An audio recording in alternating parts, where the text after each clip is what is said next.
Hello, welcome back बच्चों। मैं सुनील पांडे आप सबको अपने चैनल पांडे सर की क्लास में बहुत बहुत स्वागत करता हूं। आज हम लोग पढ़ने जा रहे कक्षा 8 की पुस्तक अतीत से वर्तमान अध्याय 3 ग्रामीण जीवन और समाज भाग 1। तो आइए अध्याय शुरू करते हैं। जैसा कि हमने पिछले अध्याय में यह जाना कि किस तरह एक व्यापारिक कंपनी ने भारत में अपना राज कायम किया, आपने यह भी जाना कि इसका एकमात्र उद्देश्य व्यापारिक लाभ प्राप्त करना था। इस लाभ के लिए ही अंग्रेजों ने शुरुआत में तो भारतीय राज्यों को अपने अधिकार में लिया और आगे चलकर ऐसे नियम कानून बनाए, ऐसी व्यवस्थाएं लागू की जो उनके शासन और उनके लाभ को लगातार बढ़ाती रहे। इन सभी बातों को आप आगे के अध्यायों में पढ़ेंगे। वर्तमान पाठ में आप इस बात को जानेंगे कि अंग्रेजों के शासन का प्रभाव भारतीय गांवों पर किस प्रकार पड़ा। तो आइए सबसे पहले देखते हैं अंग्रेजी शासन के पहले के भारतीय गांव। हमेशा से ही भारत की अधिकांश आबादी गाँव में रहती आई है और आज भी कुल आबादी का 68% भाग गाँव में ही रहती है। इसका अर्थ यह है कि भारत की अर्थव्यवस्था गाँव पर ही आधारित थी। गाँव के लोगों के मेहनत और श्रम के बड़े बड़े राज्यों और साम्राज्यों का निर्माण हुआ। वहाँ रहने वाले किसान के कठोर श्रम से प्राप्त आय से ही यहाँ देश आत्मनिर्भर और संपन्न था। ज़्यादातर गांवों में सभी तरह के काम करने वाले लोग रहते थे जो उन गांवों की ज़रूरतों को पूरा किया करते थे। उस समय जमींदारों का एक प्रभावशाली वर्ग भी गांव में रहता था जिनके पास राजा द्वारा दी गई काफ़ी ज़मीन होती थी। वे ही गांव से लगान की वसूली करते थे। इसके एवज में या फिर राज्य के अन्य कामों को देखने के एवज में इन्हें ज़मीन मिलती थी। उस समय गाँव के लोग अपनी आवश्यकता की ज़्यादातर चीज़ों का उत्पादन एवं निर्माण स्वयं करते थे। यहाँ की अधिकांश आबादी का मुख्य काम कृषि था। खेती के लिए जमीन उन्हें राजा से मिलती थी। इसी के बदले लगान लिया जाता था। समूची जमीन का मालिक राजा ही होता था। जमींदार एवं किसानों का भूमि पर अधिकार तभी तक रहता था जब तक राजा को लगान मिलता रहता था। ऐसा नहीं होने पर तुरंत ही राजा द्वारा जमीन छीन ली जाती थी। गांव में लोग प्रायः मिलजुल कर सहयोग से रहते थे। छोटे मोटे झगड़ों का समाधान भी आपस में ही हो जाता था। राजा का या उसके अधिकारियों का गांव में ज़्यादा दखल नहीं रहता था। बस वे निर्धारित लगान वसूल करते थे। राज्य अपने कर्मचारियों और जमींदारों के माध्यम से किसानों का पूरा ध्यान रखता था। वह जानता था कि अगर इन किसानों द्वारा खेती का काम बंद कर दिया जाएगा तो उसकी आमदनी कम हो जाएगी।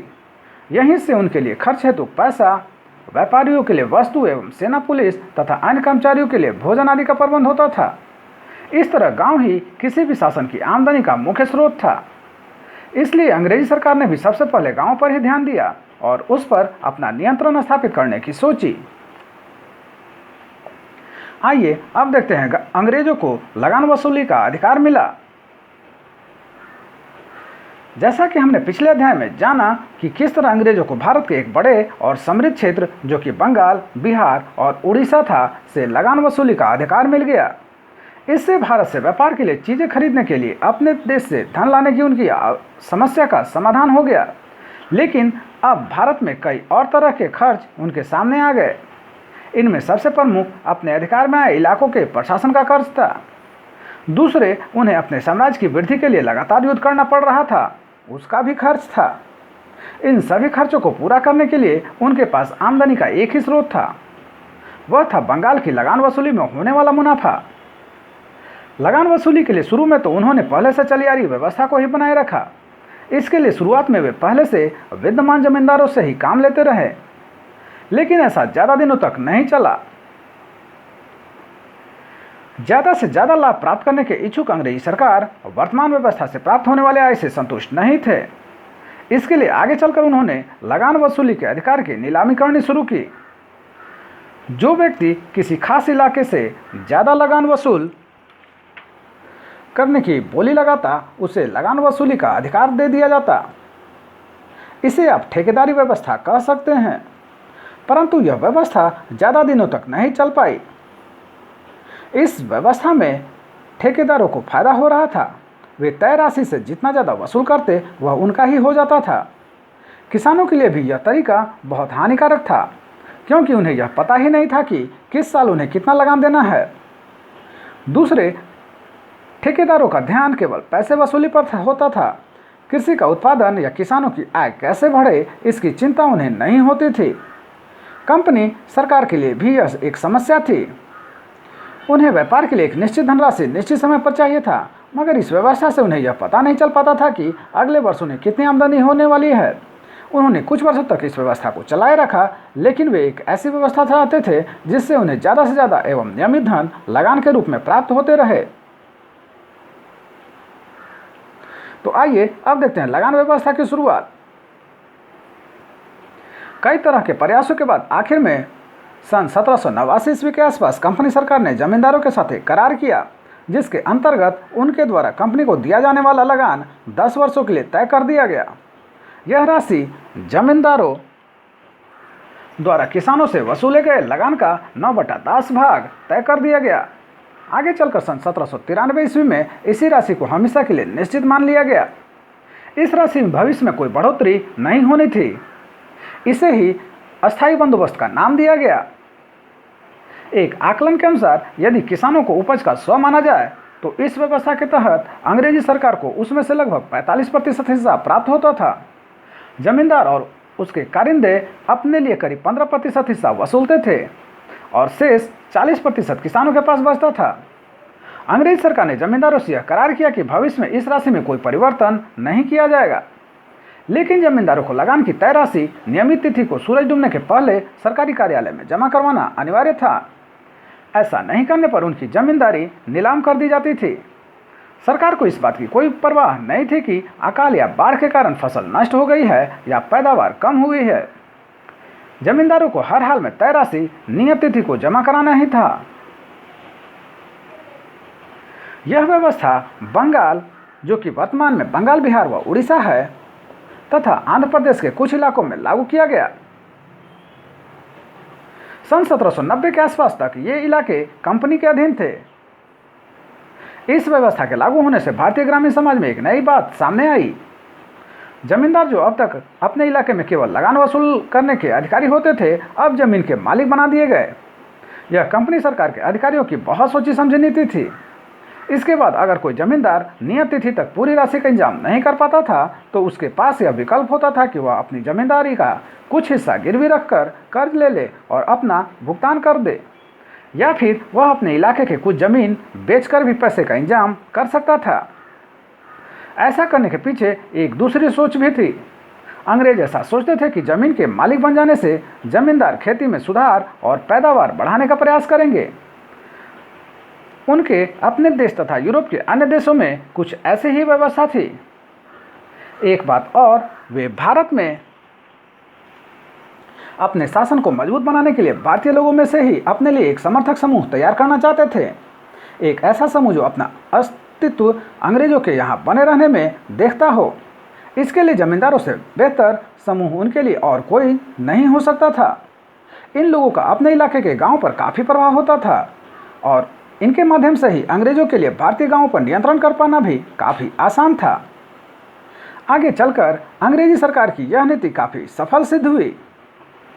20वीं सदी में जब उनके खिलाफ आंदोलन शुरू हुए तो इस वर्ग के अधिकांश लोगों ने उनका साथ दिया, मगर इस व्यवस्था की सबसे बड़ी खामी यह थी कि सरकार ने जमींदारों से उन्हें दी गई जमीन के बदले कितनी लगान ली जानी थी यह तो तय कर दिया, लेकिन किसानों से जमींदार कितना वसूलेंगे यह तय नहीं किया।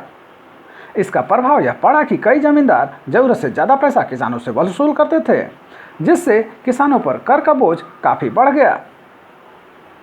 दूसरे, समय पर लगान न चुका पाने के कारण कई पुराने जमींदार जो अपने किसानों से बलपूर्वक लगान वसूल नहीं करते थे, उनकी जमींदारी चली गई और उनकी जगह ऐसे लोगों ने ले ली जिन्हें किसानों व गांव के हित में कोई मतलब नहीं था।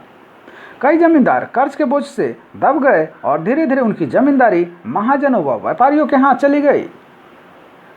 इस व्यवस्था के लागू होने से कंपनी सरकार की समस्या थोड़े दिनों के लिए समाप्त हो गई, लेकिन सन 1815 से 1820 ईस्वी तक उनके अधीन कई और इलाके आ गए और वहाँ के लिए भी कोई लगान व्यवस्था तय करनी थी।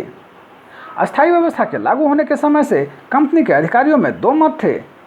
एक मत तो उनके पक्ष में था, जबकि दूसरे मत वाले लोगों को यह लगता था कि इससे कंपनी सरकार को नुकसान हो रहा है। वे चाहते थे कि सरकार को कुछ वर्षों बाद लगान राशि को बढ़ाने का अधिकार अपने पास रखना चाहिए था। उनका मानना था कि सरकार का खर्च लगातार बढ़ता जाएगा और इसे पूरा करने का कोई और रास्ता नहीं है। दूसरी ओर अधिकारियों को यह भी समझ में आने लगा था कि इस व्यवस्था में सबसे ज़्यादा फायदा जमींदारों को हो रहा था। उन्हें बगैर कुछ किए ही अच्छा धन मिल रहा था, तो उनके विचारों से क्यों नहीं सीधा किसानों से ही संपर्क किया जाए। इस विचारधारा के पीछे एक अंग्रेज अर्थशास्त्री रिकार्डो की सोच का बड़ा हाथ था। अब जब कुछ नए इलाकों में लगान व्यवस्था तय करने का समय आया तो दूसरे मत वाले लोगों की जीत हुई। रिकार्डो के अनुसार जो उसकी पुस्तक में लिखा गया है, जिस पुस्तक का नाम है प्रिंसिपल्स ऑफ पॉलिटिकल इकोनॉमी, जो सन 1821 ईस्वी में प्रकाशित हुई थी, उसमें जमींदार खुद उत्पादन के लिए कुछ नहीं करता था। मजदूर अपना श्रम लगाता है, पूंजीपति अपनी पूंजी लगाता है, उद्यमी उद्योग संगठन में सक्रिय होता है। जमींदार जमीन के लिए जो किराया पाते हैं वह सीमित मात्रा में उपलब्ध जमीन पर उनके एकाधिकार की वजह से उन्हें मिलता है। उनके विचार में उत्पादन में भूस्वामियों का कोई सकारात्मक योगदान नहीं होता है, इसलिए शासन को उनकी आय पर कर लगाना चाहिए। उचित तो यह होता कि जमीन पर उनके मालिकाना अधिकार को समाप्त कर शासन सारी जमीन अपने हाथ में ले ले और उसे उद्यमी लोगों को उपलब्ध कराए। तो आइए अब देखते हैं रैयतवाड़ी व्यवस्था। एक नई व्यवस्था दक्षिण और पश्चिम भारत में रैयतवाड़ी व्यवस्था के नाम से शुरू की गई। इसमें किसानों के साथ सीधा करार किया गया। इन इलाकों में परंपरागत रूप से जमींदार नहीं होते थे, इसलिए कंपनी सरकार ने किसी नए व्यक्ति को जमींदार बनाकर स्थापित करने की जगह सीधा किसानों से ही संबंध स्थापित किया। इस व्यवस्था में लगान उपज के आधार पर तय हुआ। पहले जमीन की गुणवत्ता देखी गई, फिर पिछले कुछ वर्षों की उपज का औसत निकाला गया। उसमें किसानों की खेती पर होने वाले खर्च को काटकर जो बचता था उसका 50% लगान के रूप में तय कर दिया गया, मगर इसे अस्थायी नहीं बनाया गया। प्रत्येक 30 वर्ष बाद लगान की राशि में बदलाव किया जाना तय किया गया। इस व्यवस्था में किसानों को जमीन का मालिक माना गया था। आइए अब देखते हैं महलवाड़ी व्यवस्था। पंजाब, दिल्ली एवं पश्चिमी उत्तर प्रदेश के क्षेत्रों पर जब अंग्रेजी सरकार का कब्जा हुआ तो वहां उन्होंने सीधा किसानों की जगह गांव या काफ़ी बड़े जमीन मालिकों या परिवारों, जिन्हें महाल कहा जाता था, को इकाई माना और उनके साथ लगान वसूली का करार किया। इस व्यवस्था को महलवाड़ी व्यवस्था के नाम से जाना जाता है। इसमें बड़े परिवार या गांव प्रमुख गांव भर से लगान इकट्ठा कर सरकार तक पहुंचाते थे। लगान की मात्रा तय करने का तरीका यहाँ भी रैयतवाड़ी व्यवस्था वाला ही था। उपज से खेती का खर्च को घटाकर जो बचता था उसका लगभग 50% लगान तय कर दिया गया। इसे मात्र 30 वर्षों के लिए ही लागू किया गया था। यहाँ ध्यान रखेंगे कि इन तीनों प्रकार की भूमि व्यवस्था को अगर अंग्रेजों के शासनकाल वाले भारतीय क्षेत्र में प्रसार के तहत देखें तो यह निष्कर्ष निकलता है कि कुल कृषि योग्य भूमि में 19% अस्थायी बंदोबस्त के अंतर्गत था, जबकि 29% महलवाड़ी व्यवस्था के तहत एवं 52% रैयतवाड़ी व्यवस्था में आता था। इसे आप यहाँ दाहिनी तरफ मानचित्र में देख सकते हैं।